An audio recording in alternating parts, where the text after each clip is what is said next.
Chelsea have beaten Arsenal United to the signature of 23-year-old Joao Felix on a 6-month loan deal, so let's discuss it. Now, there's been rumours of Felix wanting to leave Atletico for months. His style of play doesn't really suit Simeone's defensive system, and the relationship between the two apparently isn't too great. Now, although these rumours have been around for a while, it wasn't until the past week where there was a lot of talk about him joining the Premier League club on a short-term loan deal. Arsenal, Man United and Chelsea were the front runners for the signing, although if you ask most people, they probably thought either Arsenal or Man United would be the ones to get him, not Chelsea. The reason behind that is because this is only a 6-month loan deal with no option to buy, meaning Joao Felix wasn't going to permanently move to any of these clubs this window, and with Arsenal in a title race and United looking likely to get Champions League football, you'd assume those two clubs are a more appealing option than Chelsea in their current state, who are 10th in the league at the time of this signing. However, according to reports, Arsenal and Man United weren't willing to pay the loan fee Atletico were asking for, which is understandable, as 11 million plus the player's entire wages for a 6-month loan deal that has no option to buy is a crazy amount of money. For Chelsea though, spending this type of money isn't an issue. We've seen that with them spending over £300 million since Todd Bowley became their owner less than a year ago, and with the situation they're in right now and having multiple players out injured, I can understand why they'd be willing to pay that fee to bring him in. Now, although Arsenal and United were keen on Felix, it's not exactly the end of the world they missed out on him. It looks like United are getting Weghorst on loan, and Arsenal seem to be getting Mudryk on a permanent deal. However, I'm sure both clubs would have liked to add in Felix alongside these two signings, because whilst he definitely hasn't lived up to the expectations people had for him after he joined Atletico for €126 million in 2019, there's a reason why he was considered one of the best young players in the world a few years ago, and he was on the radar of a few top clubs, and if he had joined Arsenal or United, he might have thrived in their system. However, all Arsenal and United can do now is watch how Joao Felix gets on at Chelsea. According to reports, the Chelsea project appealed to Felix, so who knows, maybe he'll improve their current state of affairs, which in all honesty is pretty bleak at the moment.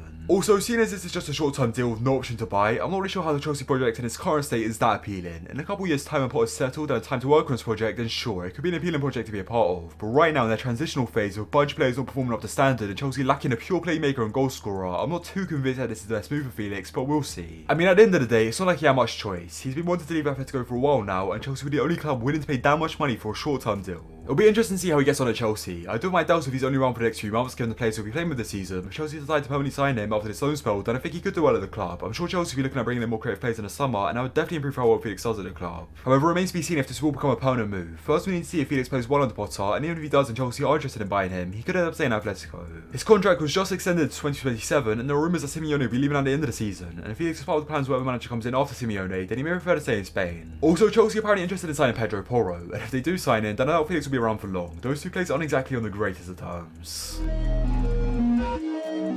But anyway, that's all I have to say on Chelsea signing Joao Felix. If you enjoyed this video, be sure to leave a like and subscribe if you haven't already, and while sharing, comment down your opinion on this deal. But with that being said, have a good one guys. See ya.